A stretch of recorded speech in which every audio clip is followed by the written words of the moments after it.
Pois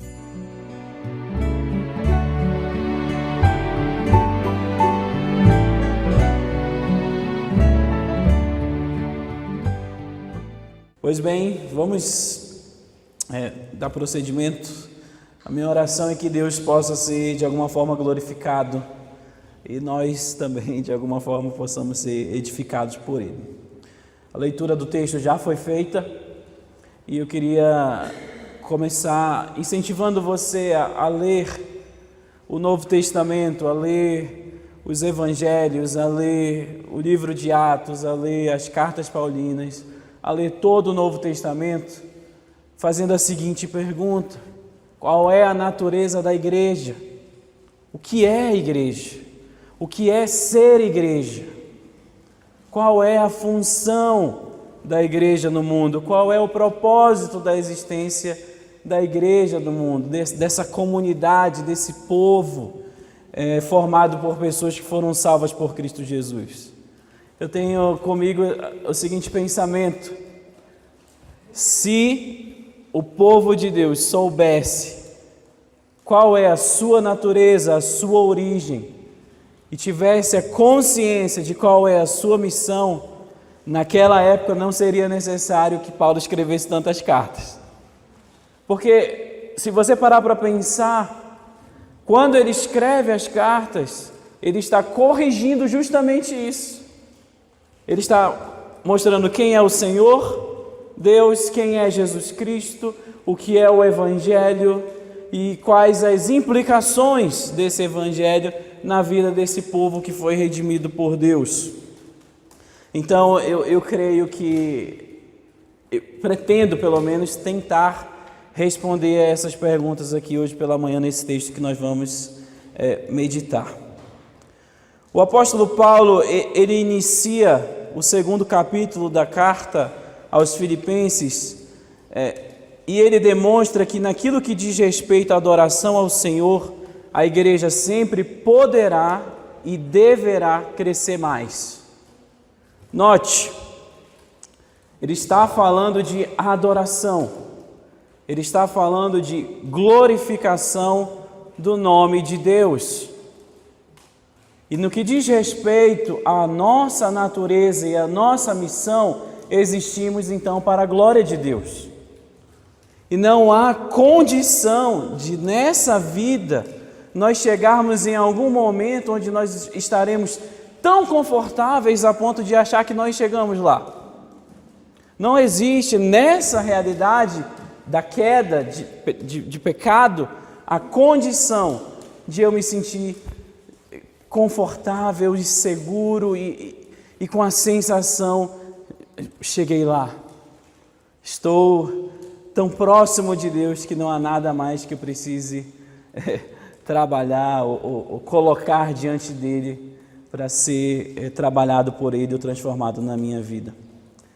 E Paulo, com essa consciência, ele olha para aquela igreja em Filipos e ele diz: completem a minha alegria, no capítulo 2, no versículo 2. Por mais que Paulo tivesse uma relação próxima com os cristãos em Filipos, por mais que existissem pontos naquela igreja, áreas naquela igreja que trouxessem alegria para ele, ele está dizendo aqui: completem a minha alegria. Há algumas coisas que vocês precisam trabalhar no meio de vocês. Eu não estou como apóstolo, como pastor, como aquele que fundou essa igreja, não estou satisfeito com o que eu tenho ouvido acerca dos conflitos existentes no meio de vocês. E aí ele diz: completem a minha alegria tendo o mesmo pensamento, sendo então um corpo de fato, formado por pessoas que são unidas em Cristo Jesus e que praticam a comunhão bíblica. Então, ele tinha uma proximidade com aquele povo, ele os conhecia, e o amor que ele tinha por aqueles irmãos, por aquela igreja que ele mesmo fundou com dores e lágrimas diante de tanta oposição, onde ele testemunhou o agir extraordinário de Deus, confirmando a mensagem do Evangelho para eles, para aqueles que seriam salvos. Paulo demonstra então essa proximidade, essa interação, essa gratidão. Ele ora agradecendo, ele ora falando do quanto ele os ama, ele ora com propriedade, porque ele participou do início daquela igreja. Um povo no qual não havia beleza ou formosura alguma. Talvez até algumas pessoas olhassem, se fosse hoje em dia, e dissessem: aqui não vai sair nada. Desse povo aqui não vai nascer uma igreja, não vai avançar. Mas Paulo, ele viu o poder de Deus, o poder extraordinário de Deus atuando na vida dele e na vida daquelas pessoas que foram salvas naquela cidade, na cidade de Filipos. E ele tinha um carinho especial por eles, porque eles foram os únicos também que participaram financeiramente do seu sustento. Aquela igreja, ele não tinha apenas um carinho por ela, porque ele a fundou, porque ele estava ali no início. Ele tinha um carinho também porque eles participaram do sustento do apóstolo Paulo. Então, há uma proximidade muito grande entre eles. Mas apesar de todo esse relacionamento, apesar de todo o amor, de todo o carinho que ele tinha em relação àquela igreja, ele não a idolatrava, a ponto de não observar que haviam coisas a serem melhoradas. Alguns pastores, algumas igrejas, algumas denominações correm o risco de amar tanto a igreja e estabelecer com aquela igreja uma relação de idolatria, onde ele não está, então, glorificando ao Senhor, mas ele está vendo: olha como nós somos bons nisso, olha como nós somos bons naquilo, olha como isso funciona na nossa igreja, e começa a ficar cego e a não perceber, ou então a não exortar mais áreas que precisam ser trabalhadas no meio da comunidade cristã. E nós nunca vamos chegar a um nível de conforto a ponto de acreditarmos que chegamos lá e não há nada que precisa ser mudado ou melhorado. Porque nós somos pecadores. E aquilo que não é mantido pode ser perdido. E a igreja pode retroceder. Mas Paulo, ele não era escravo nem das ofertas que aquele povo deu. E ele também não incorreu no erro de idolatrar aqueles pontos positivos naquela igreja. E ele exerceu o ministério da palavra, ele foi um pastor genuíno, ele falou a verdade para aquele povo. Há coisas, meus irmãos, que me alegram em vocês, mas há coisas que têm me entristecido. Completem a minha alegria, mudem isso que precisa ser modificado. E Paulo os exorta nesse sentido. A sua alegria estava incompleta porque a unidade daquela igreja local evidenciava a falta de amor e, de fato, existiam muitos conflitos internos entre eles. Paulo os exorta porque ele conhece a natureza da igreja. Ele sabe que a igreja existe para a glória de Deus. Ele sabe que a igreja deve ser conhecida como um povo que adora o Senhor. A igreja não tem que ser conhecida por causa de algumas áreas que funcionam bem. Tá bom, algumas pessoas podem se aproximar da igreja e pensar: ali tem um bom departamento infantil, é um bom lugar para minhas crianças ficarem. Naquela igreja há uma ênfase missionária muito boa, ou naquela igreja há um louvor muito bom, ou uma mensagem muito boa. Tudo isso faz parte. E em relação às pessoas, elas vão olhar e vão avaliar segundo essas partes. Mas Deus avalia o todo. Deus avalia o todo. Tanto que se você olhar as advertências lá nas cartas no Apocalipse, ele diz: olha, tem muitas coisas boas aqui no meio de vocês, mas tenho porém contra ti isso daqui. Perdeste o primeiro amor, fostes então omisso em relação aos nicolaítas, às heresias. Compreende? Deus não tem o desejo de que a sua igreja, nem foi plano dele, que a sua igreja fosse conhecida por algum setor que funciona bem. Ele deseja que o povo dele seja conhecido como pessoas que foram salvas, pessoas que o servem, pessoas que o adoram. Paulo sabia disso e por isso, então, ao ouvir sobre o que estava acontecendo naquela igreja, ele desenvolve a sua exortação. Em Filipenses capítulo 1, versículo 11, ele diz que vocês sejam sempre cheios do fruto da justiça que vem por meio de Jesus Cristo para a glória e louvor de Deus. Ele estava engajado então com a glória e o louvor do nome do Senhor. De maneira alguma Paulo incorreria no pecado ou talvez no equívoco que muitos pastores, líderes e membros de igreja incorrem. Nada menos que uma comunidade saudável que viva para a glória de Deus lhe satisfaria. Esse era o engajamento de Paulo, porque ele ele era consciente de que uma comunidade cristã saudável não é aquela que realiza bem em alguns pontos e é negligente em outros. Pelo contrário, ele sabe que uma igreja saudável, autêntica, uma igreja bíblica, que tem a glória de Deus por prioridade, exerce cada uma de suas funções com zelo para a glória do Senhor. Então não adianta ter uma boa ênfase missionária, mas presidir mal. Não adianta ter bom ensino, mas não cultivar a comunhão e a unidade no meio do povo. Não, temos que trabalhar cada função, cada característica da igreja com o mesmo zelo.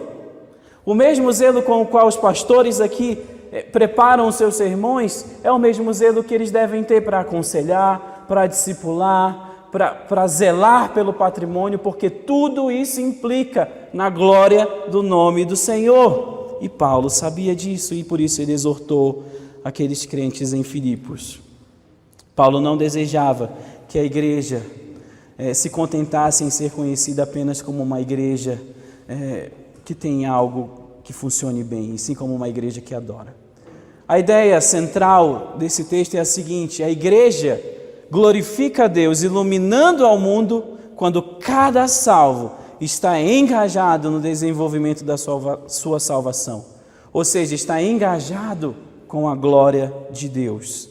E Paulo queria convencer aqueles irmãos, falando ou demonstrando a eles que a maneira como eles estavam vivendo, como a maneira que eles estavam desenvolvendo os seus relacionamentos, já não produzia a glória de Deus. Pelo contrário, manchava o nome do Senhor. Era um testemunho péssimo na sociedade. Conflitos, brigas, pessoas buscando a sua própria glória, tendo o homem como referência e não o Senhor. E aí ele começa, a partir do versículo 12, a instruir aqueles irmãos. Olha o que ele diz: assim, meus amados, como sempre me obedeceste, não somente na minha presença, porém muito mais na minha ausência, realizai a vossa salvação com temor e tremor. Porque é Deus quem produz em vós tanto querer como realizar, segundo sua boa vontade. Paulo se dirige aos filipenses, relembrando da salvação que lhes foi concedida por Deus em Cristo Jesus. Sua intenção era relembrá-los, chamar a atenção deles para o referencial da igreja. O referencial da igreja não é homem nenhum. O referencial da igreja é o Senhor Deus, que concedeu salvação aos seus eleitos. Tudo está voltado para Ele. Tudo na nossa vida, meus irmãos, é uma questão de adoração. Tudo o que a gente pensa, tudo o que a gente faz, tudo que a gente se envolve é uma questão de adoração. Ou Deus se alegrará, ou o reino dele será expandido, ou ele se entristecerá, e nós comprometeremos o testemunho que ele deseja comunicar através da igreja, através do seu povo. Paulo estava orientando sobre o que é ser igreja. Então ele diz: o referencial de vocês é Cristo, não o apóstolo. Ele diz assim: vocês me obedeciam na minha presença. Quando eu estava com vocês, vocês demonstravam então engajamento com a glória de Deus. Mas agora que eu estou distante, vocês têm que provar, não para mim, porque o compromisso de vocês não é comigo. O compromisso de vocês é com o Senhor. Vocês têm que provar que essa salvação que foi concedida, ela é de fato genuína, através do seu engajamento com o Senhor. Nosso referencial são os nossos pastores? Sim, tem que ser. No sentido de que eles são homens colocados por Deus para nos orientar. Mas eles não são o referencial absoluto, porque são pecadores como nós também. Acima deles, nós temos um compromisso com Deus. É por isso que eu não posso querer agradar o Senhor apenas aos domingos, ou apenas na frente do pastor, ou apenas na frente do irmão. A coisa se torna mais séria quando eu começo a entender que o meu engajamento, o meu compromisso, na verdade, é com o Senhor. Então, quando eu estiver sozinho, eu sou igreja. Quando eu estiver na rua, eu sou igreja. No trabalho, eu sou igreja. No relacionamento com o sexo oposto, eu sou igreja. Uma igreja que adora, uma igreja que glorifica a Deus. No meu relacionamento com o dinheiro, eu sou igreja. Ele é o meu referencial. O apóstolo não tem como ficar 24 horas por dia. E na verdade ele estava preso. E nem é trabalho dele fazer isso. O pastor não pode ficar 24 horas por dia colado em você. Mas o Senhor conhece o seu coração. E às vezes nós tememos aquilo que as pessoas podem pensar, se elas perceberem algumas coisas que passam pela nossa mente, se elas perceberem algumas posições que nós temos, se elas observarem as nossas reações diante das adversidades, diante dos desafios que os relacionamentos trazem consigo. Nós tememos mais aos homens, buscamos mais a aprovação dos homens do que a aprovação e a glória de Deus. Paulo então está instruindo aqueles crentes: a referência de vocês é o Senhor. Foi Ele quem salvou vocês. É a Ele a quem vocês prestarão contas. E mais do que o pastor, que não é onipresente, o Senhor é e está com você onde você estiver. E tal consciência nos deveria levar ao temor e ao tremor e nos fazer pensar sobre cada decisão que a gente toma na nossa vida diária. Deus é a nossa referência. Deus é a nossa referência. E se Cristo é a vossa referência, então vocês devem obedecer, não apenas na minha presença, pelo contrário, muito mais na minha ausência. E se assim não for, vocês temem a homens e buscam a aprovação dos homens, quando deveriam temer a Deus e buscar apenas a aprovação dele. Paulo fala sobre a salvação com a intenção de lembrá-los de que a partir do momento que alguém é salvo, sua vida está debaixo do senhorio de Cristo, a quem homem algum poderá enganar, porque Ele é Deus e como tal conhece as verdadeiras motivações do coração humano. Quando você dobra o seu joelho, quando você serve na igreja, quando você demonstra abnegação, eu não tenho como sondar o seu coração para saber se a religião que você pratica, se o cristianismo que você pratica é autêntico ou não. Mas a Deus ninguém pode enganar. Deus conhece a motivação do seu coração desde o momento que você levantou essa manhã e se dirigiu e começou a se preparar e se dirigiu aqui para esse momento. Conhece a motivação do seu coração nesse exato momento. A Ele nós devemos temer. A Ele nós devemos temer. Isso se torna ainda mais evidente quando ele fala do compromisso, quando ele fala que nós devemos desenvolver essa salvação com temor e tremor. Com temor e tremor. Por quê com temor e tremor? Porque Deus não é passivo. Deus não é indiferente ao pecado do seu povo. Deus corrige o seu povo. Deus disciplina aqueles a quem Ele ama. Aqueles a quem Ele ama.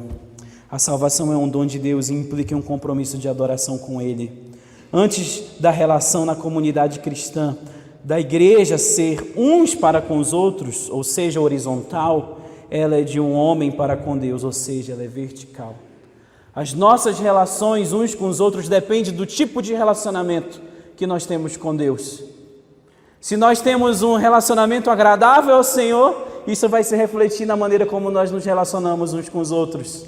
Isso vai refletir na maneira como eu reajo ao pecado do meu irmão, ou à ofensa, ou à vulnerabilidade, ou às disposições ou motivações pecaminosas das pessoas ao meu redor.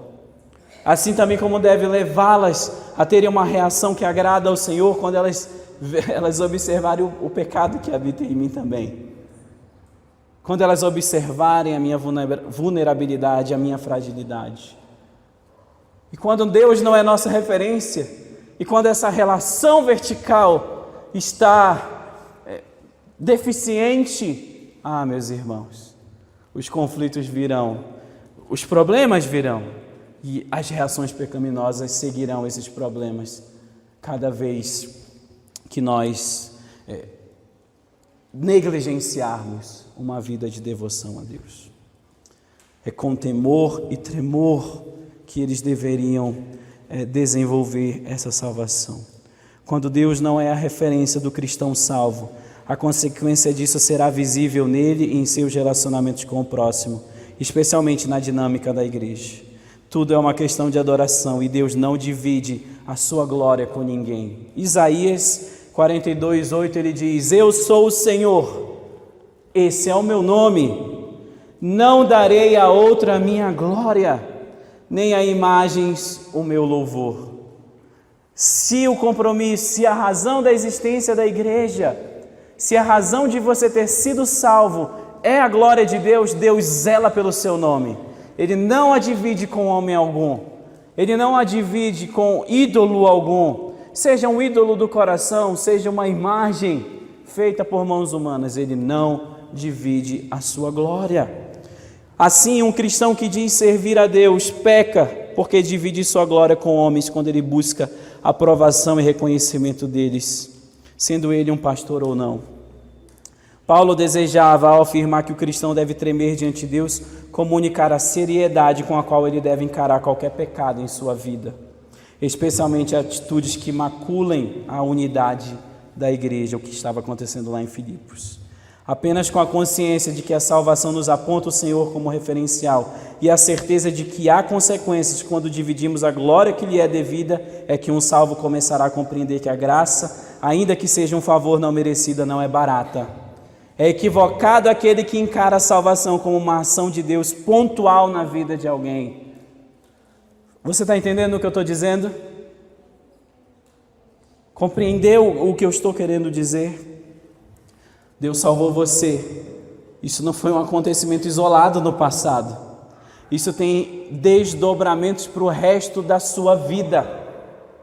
É um compromisso que se iniciou no passado e que deve ser mantido pelo resto da sua vida. Sabe quando você vai, talvez, instalar um software no seu computador? Aí lá diz, você aceita, não aceita? Aí tem um monte de coisa escrita que eu não leio. Muito provavelmente você também não lê. Certo? Com exceção, talvez, de alguém aqui que seja muito Caxias, né? Eu não leio. Está escrito aceito, pá, aceito. Já veio vírus, já veio partes que eu não, que o software traz e instala alguns dispositivos, sei lá, que vieram que eu não queria, porque eu não li, eu não observei, eu só apertei aceito. Com a salvação não é assim, meu querido.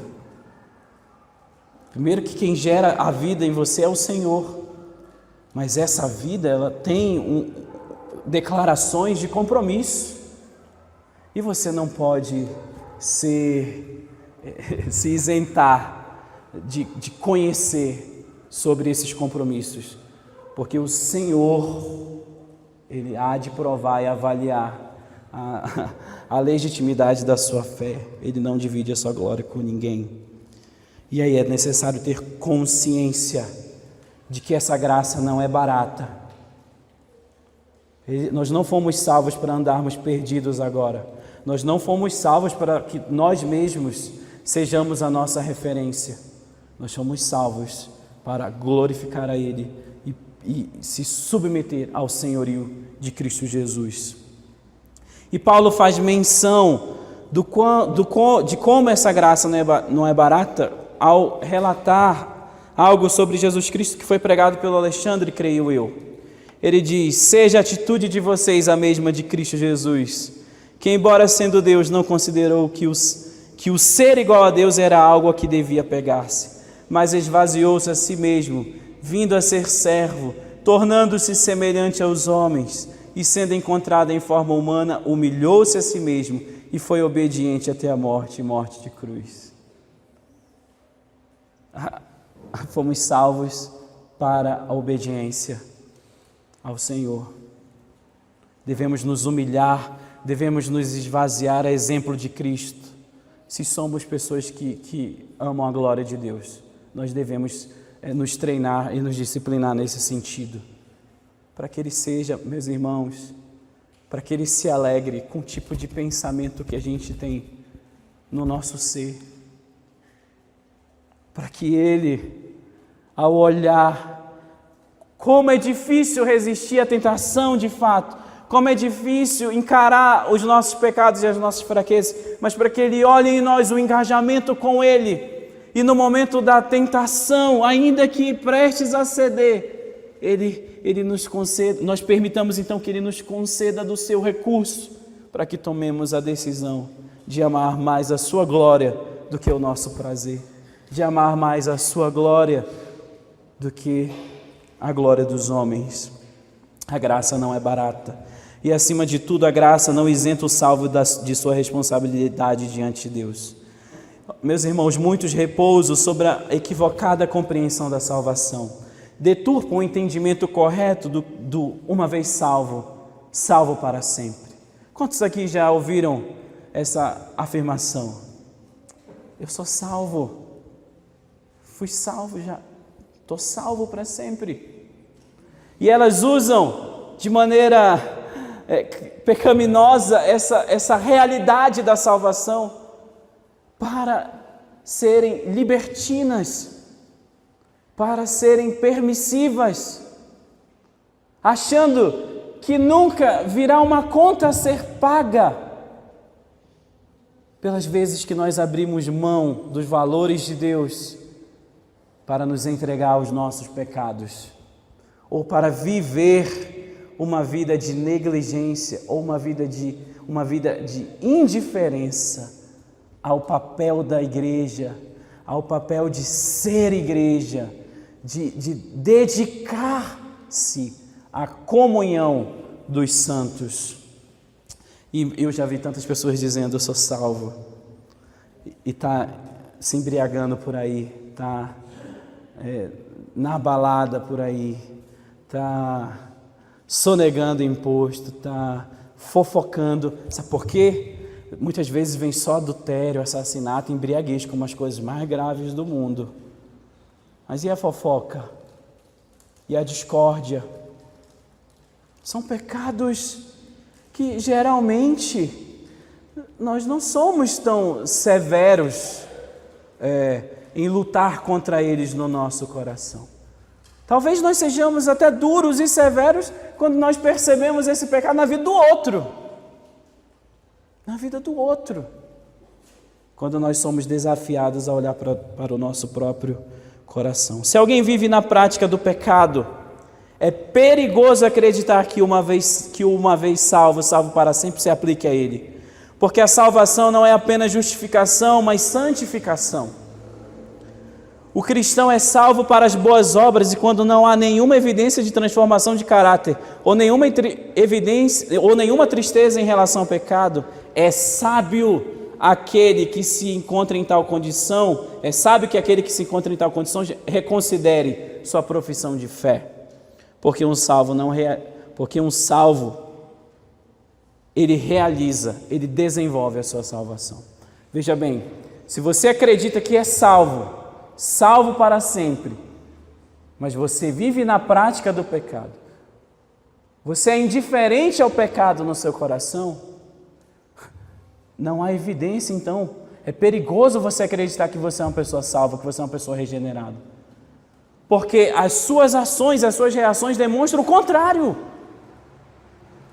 Talvez seja o momento, então, de você ser honesto, de você ser verdadeiro, de você perguntar: Deus, eu quero mudar, eu quero ser transformado e eu não consigo, será que eu fui salvo?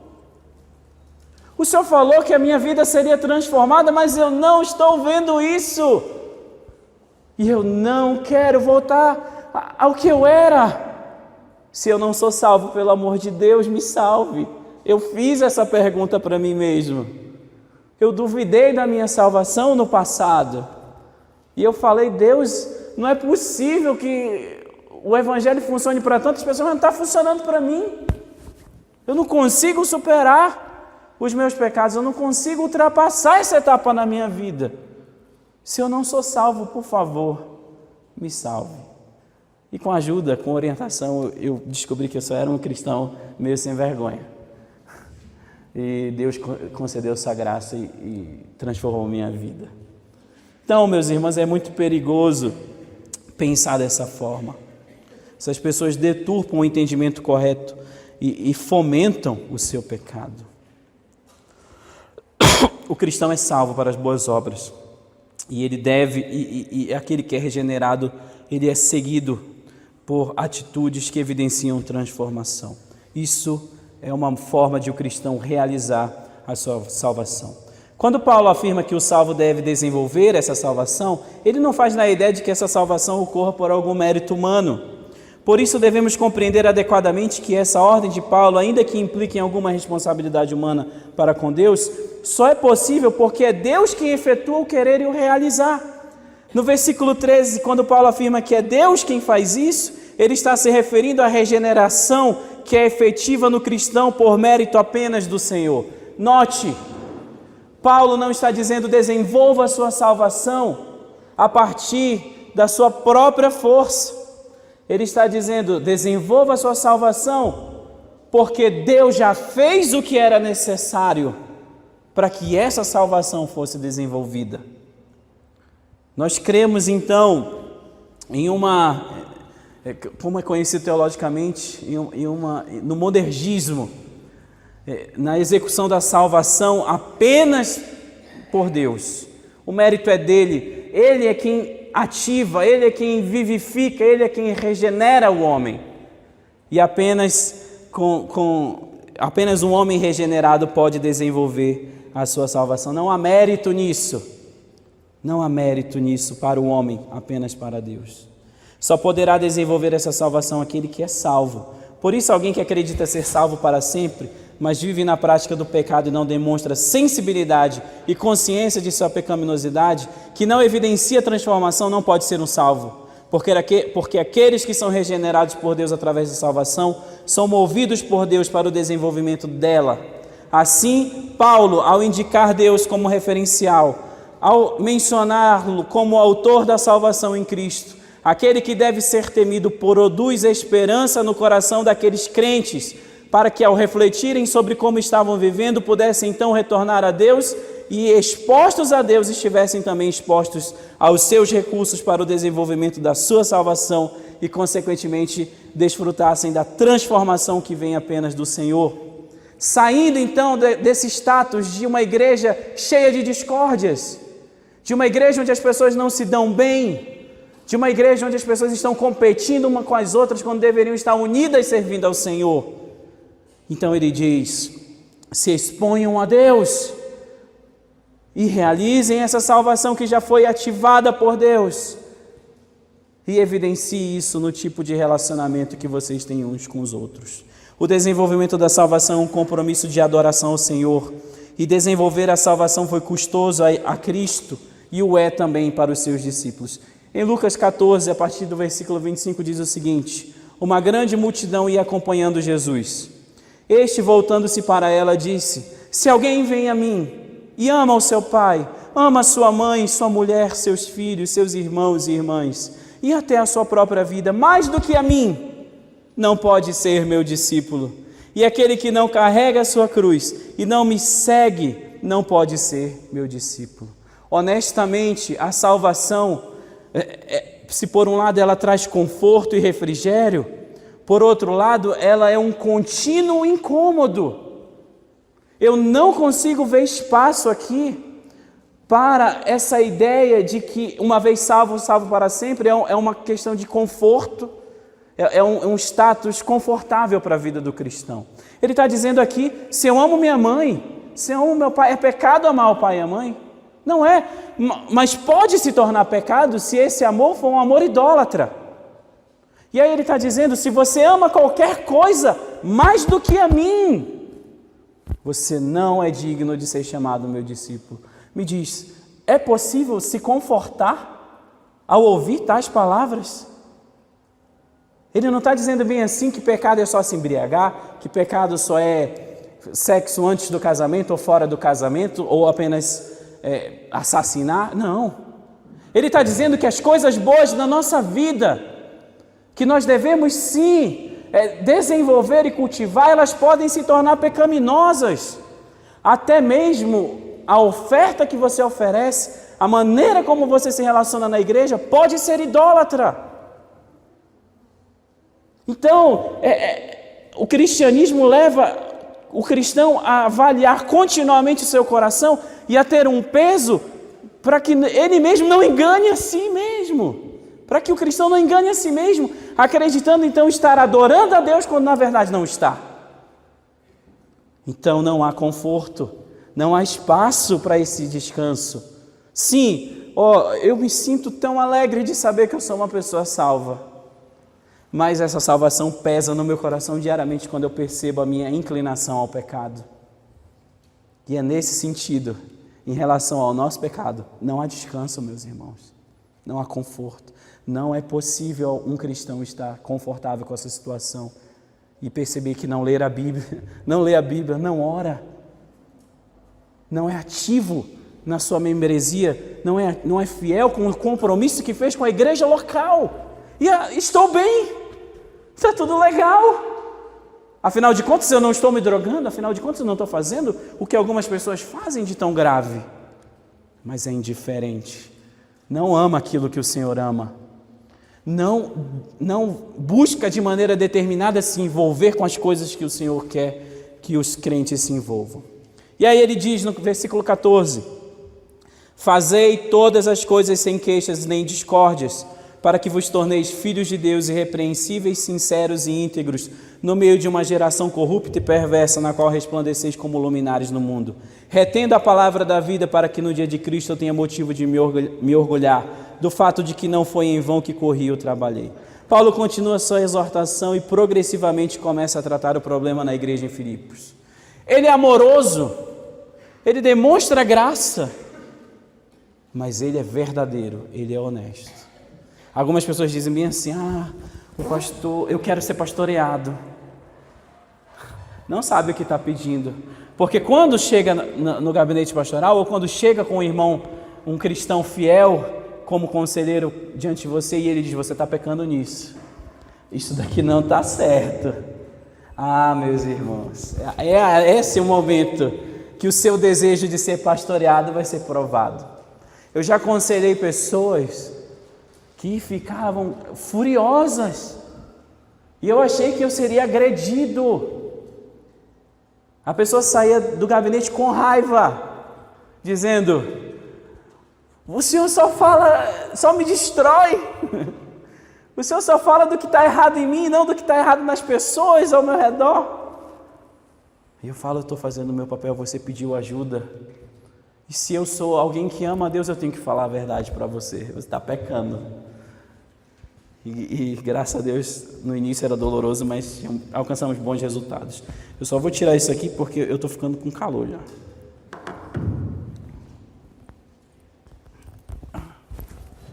Pronto.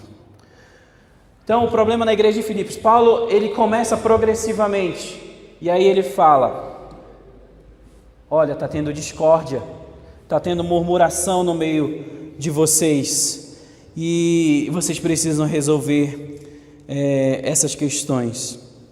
Algumas vezes nós categorizamos alguns pecados como mais graves que outros. Se alguém adultera ou se embriaga, somos inclinados a olhar com censura e a tecer comentários maldosos sobre essas pessoas. Falta-nos muitas vezes o amor que houve em Jesus Cristo quando Pedro o negou 3 vezes. Meus irmãos, falta-nos esse amor.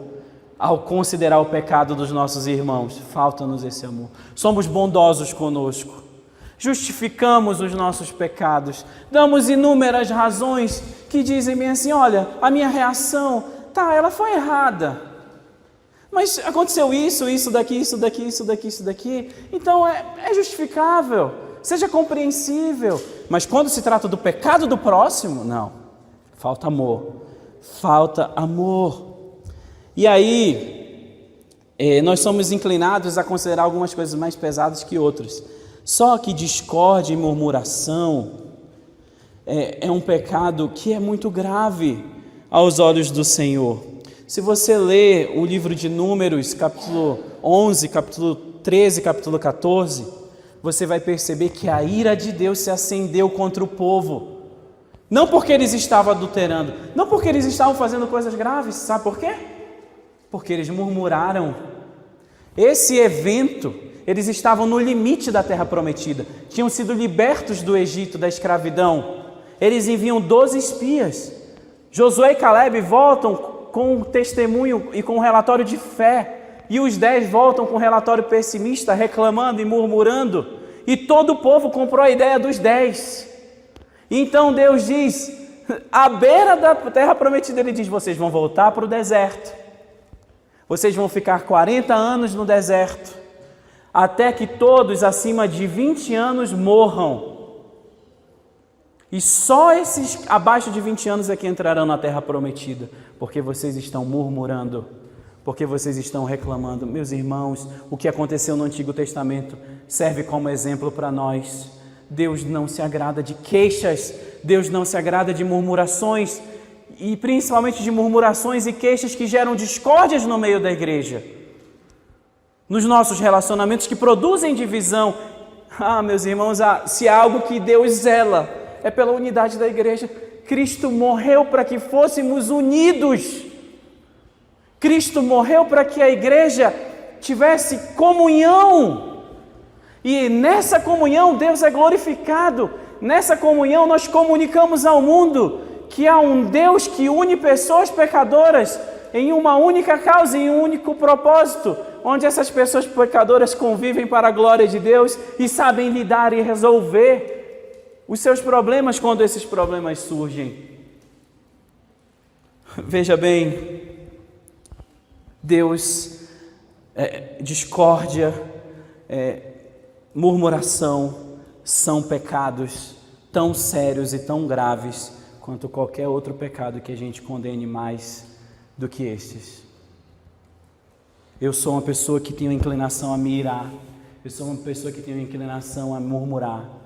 Lá no calor de Manaus, meus irmãos, 42 graus. Eu estou no ônibus, ninguém fica suado, só eu. E tem um semáforo lá que demora um tempão lá perto de casa. Às vezes eu fico furioso. E eu falo: pelo amor de Deus, cobrador, esse semáforo. Já falei isso. E o cobrador não tem nada a ver com isso, ele nem trabalha no trânsito, né? E eu começo a suar e começo a me queixar. E eu não sabia que Deus se entristecia com essa minha atitude. Sabe o que eu faço agora? Eu digo: Deus, obrigado, porque eu poderia estar andando a pé, mas eu tenho dinheiro para pegar esse ônibus. Está calor, mas obrigado, porque eu poderia estar morto e nem estar sentindo esse calor. E se eu tivesse a pé, como algumas vezes eu precisei fazer esse trajeto a pé, eu diria então: Deus, obrigado, porque eu tenho pernas, né? Fortes. E se eu não tivesse perna nenhuma, eu ia dizer: Deus, obrigado, porque eu estou vivo. A questão é que sempre há razão para agradecer, mas nós sempre escolhemos murmurar e reclamar e permitimos que as nossas murmurações e as nossas queixas gerem discórdia quando nós tecemos comentários maldosos contra aquelas pessoas que estão à frente, quando nós tecemos comentários maldosos contra aquelas pessoas que estão tentando fazer algo, ainda que a gente não concorde com elas. nós permanecemos ali, no nosso lugar, se queixando, reclamando e gerando discórdia. E Paulo disse, isso tem que acabar. Isso tem que acabar. Não apenas sobre a reclamação, mas principalmente sobre a discórdia. E ao meu ver, as duas coisas andam de mão dadas. São insatisfações causadas por inveja. Será que existe inveja no meio do povo de Deus?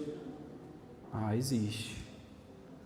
Se o pastor trazer algum tipo de honra a alguém, falar o nome de alguém, que é possível que tenham pessoas que se ofendam.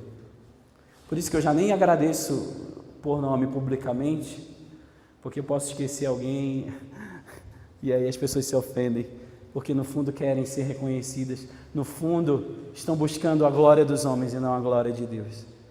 Querem ser evidenciadas. Então existe inveja, competitividade, existem ressentimentos, existem amarguras que são manifestadas em palavras algumas vezes disfarçadas de piedade. É um desabafo. Estou apenas desabafando, meu irmão, se colocando como vítima, mas diminuindo, depreciando a imagem de alguém. Ou então no círculo de oração, expondo as fragilidades, os pecados, às vezes até na frente de pessoas que nem são cristãs, e acreditando que está sendo piedoso. Um desabafo, uma conversa justificada pela verdade, e assim pouco a pouco a unidade da igreja vai sendo minada pelas murmurações e pelas queixas, por nossa insatisfação, competitividade, inveja e rancor. O interessante é que geralmente as pessoas presentes nessas rodas de desabafos estão ausentes. Não seguimos o padrão bíblico para resolver os pecados. As pessoas a quem nós deveríamos dirigir as nossas falas amorosamente, elas não estão presentes nesse momento.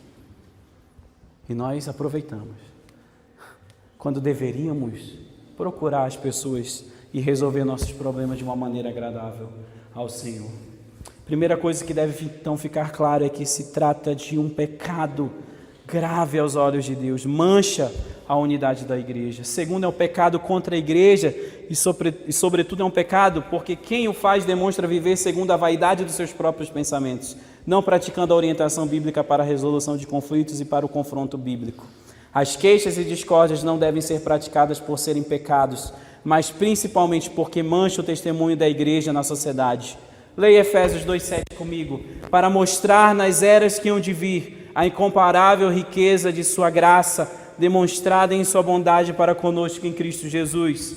Efésios 3,10 diz, a intenção dessa graça era que agora, mediante a igreja, a multiforme sabedoria de Deus se tornasse conhecida dos poderes e autoridades nas regiões celestiais. E o que Cristo disse em João 13, 34 e 35, um novo mandamento lhes dou, amem-se uns aos outros como eu os amei. Vocês devem amar-se uns aos outros, com isso todos saberão que vocês são meus discípulos, se vocês se amarem uns aos outros. Quando uma igreja é caracterizada pela reclamação e pela discórdia, ela está desviada da razão da sua existência. Era isso que estava acontecendo com os filipenses. As pessoas deveriam olhar para eles e ver um povo unido. As pessoas deveriam olhar para eles e ver o caráter de Deus. Deus tem atributos comunicáveis que são atributos morais. A nossa missão no mundo, antes de ser a transmissão de um discurso, antes de ser a transmissão de uma mensagem, é a transmissão da imagem do Deus invisível, na maneira como a igreja vive, na maneira como a igreja se relaciona. Por exemplo, um atributo de Deus é o amor. Olha só, minha esposa, ela deveria ver na minha vida o amor encarnado, de tal forma que ela pudesse ter um pouco da noção do que é o amor de Deus. As pessoas aí fora deveriam ver o caráter de Deus na minha vida, na sua vida. Elas deveriam olhar para a igreja e se sentirem atraídas, porque se trata de um povo diferente. Se você não sabe se a igreja não sabe a sua natureza, a sua missão vai fracassar. Deus quer ser conhecido como um Deus bom, Deus quer ser conhecido como um Deus sábio, Deus quer ser conhecido como um Deus santo. E isso não se trata de falar, mas de ser, fazer, viver. E a menos que, meus irmãos, compreendamos isso, nós não estaremos glorificando ao Senhor no íntimo do nosso ser. A igreja de Filipos estava falhando, estava fracassando. Talvez as pessoas podem falar o que o Gandhi falou: eu gosto de Cristo, eu não gosto de vocês cristãos. Vocês cristãos são tão diferentes de Cristo. Que terrível! Quando o objetivo dessa salvação é que a igreja seja irrepreensível. E aí você vê, às vezes, um cristão repreendendo, um não cristão repreendendo um cristão. Um dia eu soube de um rapaz que se tornou homossexual e não conseguia lutar contra esse pecado, ele resolveu sair da igreja. Enquanto que o colega dele, o companheiro dele, tinha uma vida dupla dentro da igreja. Esse rapaz que estava fora da igreja há algum tempo se dirigiu a ele dizendo: cara, por que você não sai da igreja? Por que você vive assim lá dentro? Veja bem, um descrente, um homossexual praticante, quem olha sabe que o rapaz é homossexual, corrigindo o cristão repreensível dentro da igreja, que vive uma vida de mentira, uma vida dupla. A igreja deve ser irrepreensível, deve ser como uma luz, um luminar, deve pegar a bandeira de Deus, a bandeira da palavra de Deus e colocar tão alto, para que as pessoas vejam e se aproximem de Deus e não se afastem da igreja por aquilo que a igreja não é, e não se afastem do evangelho por aquilo que o evangelho não é. Porque elas olham para o nosso comportamento e elas acham que isso é ser igreja.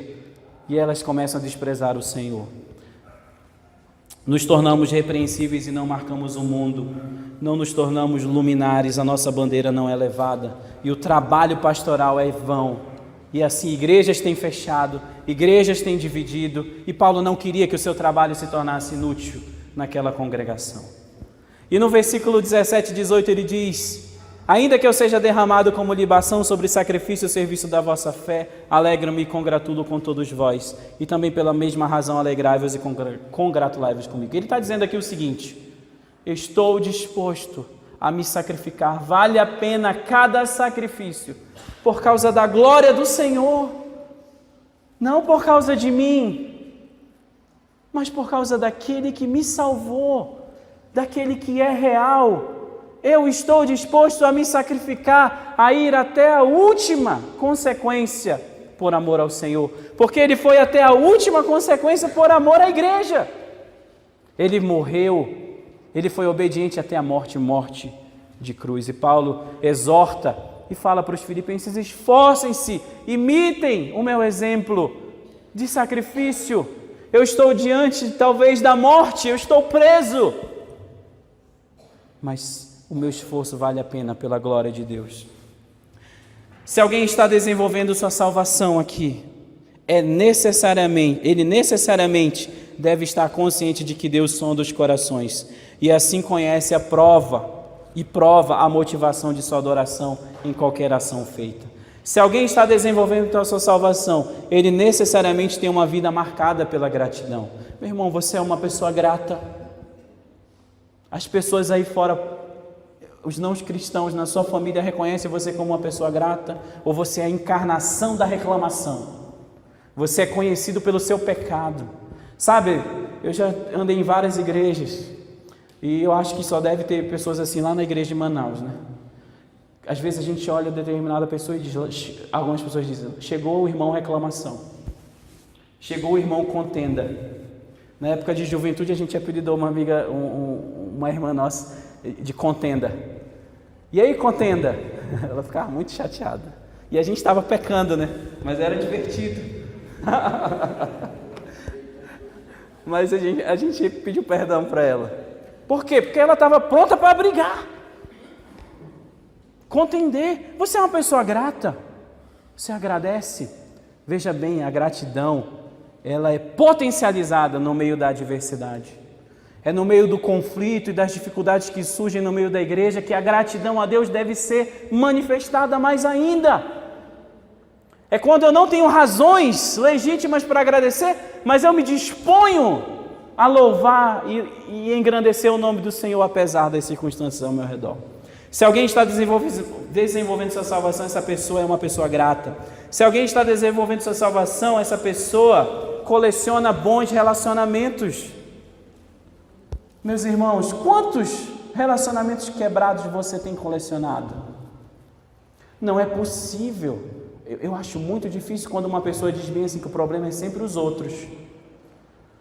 Não é possível que 10 pessoas, 15 pessoas estejam erradas sobre quem você é. É só você que não acredita. Deus já sabe, as pessoas ao seu redor já sabem, você não acredita. Você continua achando que é o outro. Só que você, a coleção de relacionamentos quebrados que você tem na sua vida, provam o contrário. Você não está honrando a Deus, você não está sendo igreja, você não está glorificando ao Senhor, porque não cultiva bons relacionamentos. Você não está desenvolvendo então a sua salvação de acordo com a vontade do Senhor. Se alguém está desenvolvendo sua salvação, ele necessariamente deve ser conhecido não como uma pessoa sem pecados, mas como alguém em contínuo processo de mudança. Ele necessariamente está disposto a sacrificar a si mesmo para a glória de Deus, estar disposto a qualquer coisa para que o nome de Deus não seja blasfemado. Apenas essa igreja, apenas iluminará o mundo, apenas se cada um de vocês compreenderem que tem um compromisso individual com o Senhor, como um salvo. E aí desenvolver e se engajar com a glória de Deus. Se cada um aqui tomar uma decisão hoje, o testemunho dessa igreja vai ser mais bonito do que já é. Mas se você não faz isso, você corre o risco de macular o nome de Deus aí fora. Meus irmãos, não faça isso. Paulo está mostrando aqui, a salvação é real, a santificação é necessária, mas que também nessa salvação há graça para aqueles que estão pecando, para aqueles que estão falhando. Se arrependa, ame a igreja, ame a glória de Deus e o glorifique em comunidade, como povo de propriedade exclusiva de Deus, como aqueles que foram chamados para anunciar as virtudes, o caráter de Deus pela vida. E essa vida é que vai autenticar aquilo que você fala. Porque se você fala uma coisa e você vive, outras pessoas sabem e reconhecem isso. Deus abençoe, meus irmãos.